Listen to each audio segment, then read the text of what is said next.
guys, welcome back to another video from the Calcio Bros. Christian here with my brother Luca, and today we're going to have a bit of everything. But first off, we want to thank you guys for watching our Derby reaction video. 550 views and counting. That really means a lot. Our most watched video so far.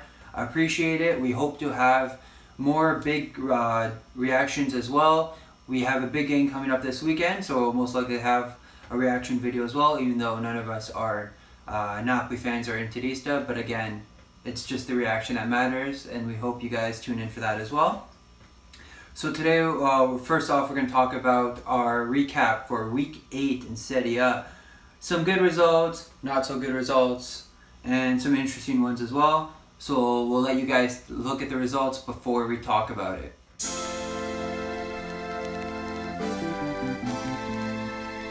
So as you guys saw, Saturday's results were AS Roma hosting Napoli and Juventus hosting Lazio. Roma losing at home. Wow, we kept up. It was a lucky goal off that Rossi the assist, but a strong Napoli side again, and what can you do? So. Napoli have been the strongest team so far. They're the only one in Europe's top 5 leagues to remain a perfect 8 so far. Hopefully they don't beat Roma's record of 10 wins in a row. Hopefully sometime they lose or they get a draw or something. So I want to keep that as ours.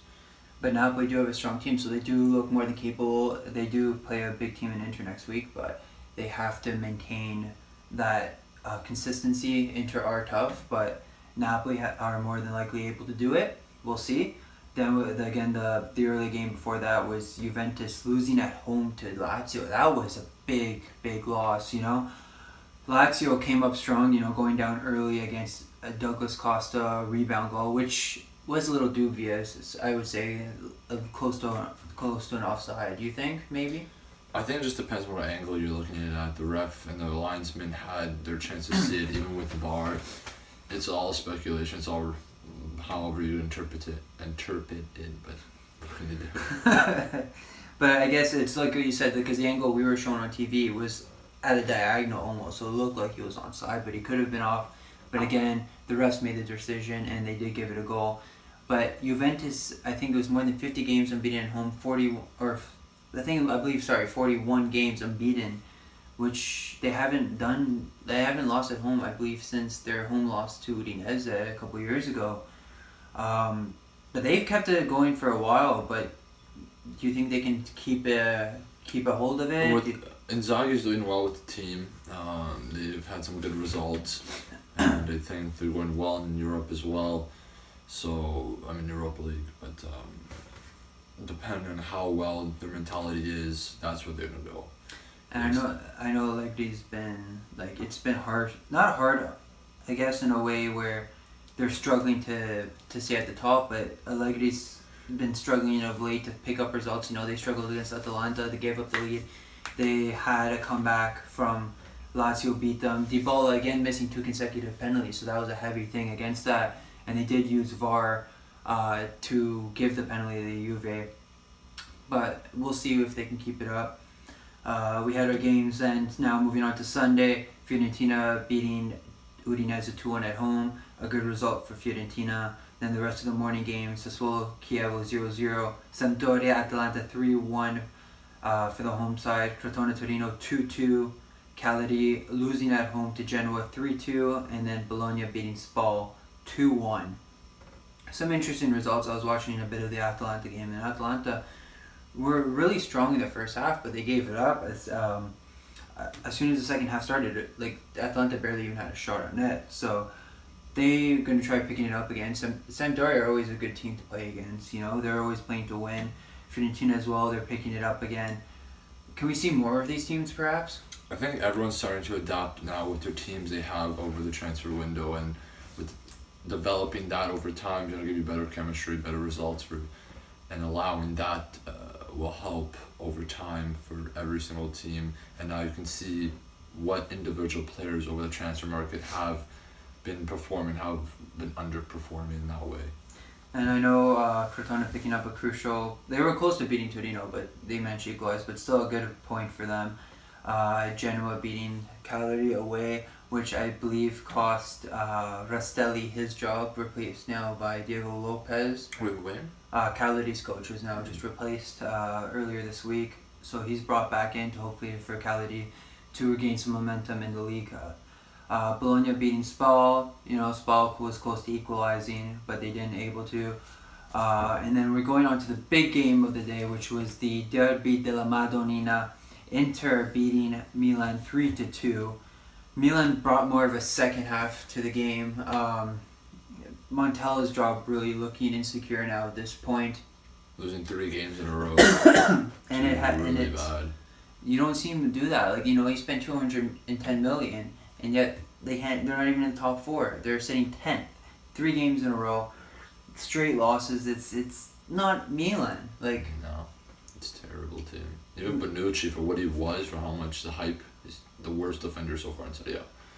He's been a flop of the season, and Milan did change their formation just to suit him, but again, maybe it's not suiting the other defenders as well. We probably don't even have the players to play a 3-5-2. Maybe it's time to go back to a 4-3-3 or do a 4-2-3-1. We'll see what Montella does. He is a good coach, but he's not a champion coach, if you know what I mean. No. He doesn't have... I think it's just to help the team develop and then bring on another coach to really make that team shine in that sense. So I don't know what their plan is, or even now Ancelotti to get him, or even Ranieri, or one of those. Ranieri's at Nantes, but he would be a good alternative at the end of the season if we could. Conte, again, he's rumored to come back to Italy. Ancelotti's taking the year off. We'll see. Because again, if they do take out Montella at this point, it's a waste doing it so early for a team like Milan, I would say. And there aren't any good suitable coaches who aren't without a job right now. So honestly, it's hard to say if it's good to take out Montella at this point. Let us know what you guys think. And to end off Matchday 8, we also had Verona hosting Benevento. Verona picking up a late win thanks to a goal from Romulo. Benevento still struggling, 8 consecutive losses now. 2 goals for, almost 20 against. They're out for sure. They're out for sure. The coach can't do anything. Just the difference in quality from Serie A to Serie B is a huge jump. And with that... And they did have players who played in Serie A, but again, it's the mentality for most of Benevento who have not played in Serie A and used to the competition. That shows their lack of experience, so we may not see them up much longer. We'll see what else they can do. The coach is going to be gone in January, for sure. And it's not entirely the coach's fault again, too. It's also the budget brought in compared to, like we've said this on our own time, the money being brought into Serie A, it's not enough to help some of these teams, Teams that are coming up aren't getting as much as teams that are relegated from the Premier League. I know they have a bigger TV deal, but it's just the difference in cash and competition that you see newly promoted teams thriving a little bit more, you know what I mean? Mm-hmm. So those are the results for match day 8. Player of the weekend, I would say, would go to Ciro Immobile for his display against Lazio. Do you agree? Icardi. Hat-trick. Derby hat-trick. Hero. He does get his first Derby goals, and an emphatic 3 goals it was. I honestly forgot about that. I was going for more the Immobile because, defeating... You just didn't want to remember. You just didn't want to remember. No. But I was going for Immobile, defeating Juve for the first time at home this season. So that, for me, he was the player of the weekend. You say Icardi because of that. 2 great players, coming on their own. 2 great number 9s, really showing. Goal of the weekend, who would you say? I think Icardi is the first one or the second one. One of those 2. Or even Suso's goal was pretty nice. I didn't see many other goals, but those 2 really stood out. For me, Icardi's second goal was an awkward volley, but I do say also... Still, it was a good run by Perisic, good ball in, good finish. That's it. I would also say Antonucci from Spal, he had a great curler. Yeah. He cut in onto his right, curled it far post. If you guys haven't seen it, take a look. It's a really good goal, as well as Icardi's second. Again, like you said, great run from Perisic. Crosses it in, and it's just an awkward shot that he got away. Surprised that he got it in. Donnarumma not at fault. Again, not at fault for any of the goals, just terrible defending. But he just managed to get that volley in and beat Donnarumma. And that concludes the recap. We want to just briefly touch on the preview for match day 9 for time restraints. We'll just let you guys take a look at the fixtures that will be held for week 9.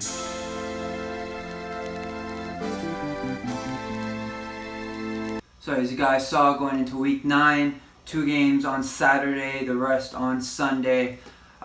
Biggest game, I would say one of them is Napoli Inter. That's the biggest game of the week. Is not even Raw Torino Roma is a big game. Milan Genoa, because Milan coming to bounce back. Yeah, that too. But Genoa have tend to beat in Milan in the past as well, so it'll be interesting to see what they can do. Udinese hosting Juve again. Juve going to try to get back. We should have also a live reaction video for Napoli Inter again. If none of us are Napolitano or Interista, we may have some friends again from the Inter video come and watch it. We'll see if we can get any Napoli fans as well. We may just be neutrals, but hopefully you guys can tune in for that. It will be an interesting game. Again, like we said, if Napoli can continue their run of form and go 9 straight or lose it again, because I know you want Roma to have it. I'm going to try looking up points with Europa League this week. We're going to see what players Montella decides to play, as well even for Roma, Napoli, and Juve, who have Champions League this week. Depends who Sarri, Di Francesco, and Allegri decide to play. They also have Lazio hosting Cagliari again in Europa League, as well as Atalanta and Bologna, who Gasperini will choose to play. With these other competitions, and some of these teams not having a lot of depth, again like Atalanta, Napoli have the team, but they don't tend to have a lot of depth in a way. Their forwards are lacking, with Milik now injured, who's there to be that number 9, Mm-hmm. Their defense, not too many substitutions. They have more midfields than they do with defense and forwards when it comes to depth. We'll see what they can do against Inter. Spalletti really bringing Inter into his own. They're becoming a force again in Serie A, and we'll see if Icardi can come and be the hero once again. Once again, follow us on Twitter, Calcio_bros, and subscribe to us on YouTube for more Calcio content and reactions. We hope that you guys keep enjoying our videos, and we'll hear from you guys soon. Ciao.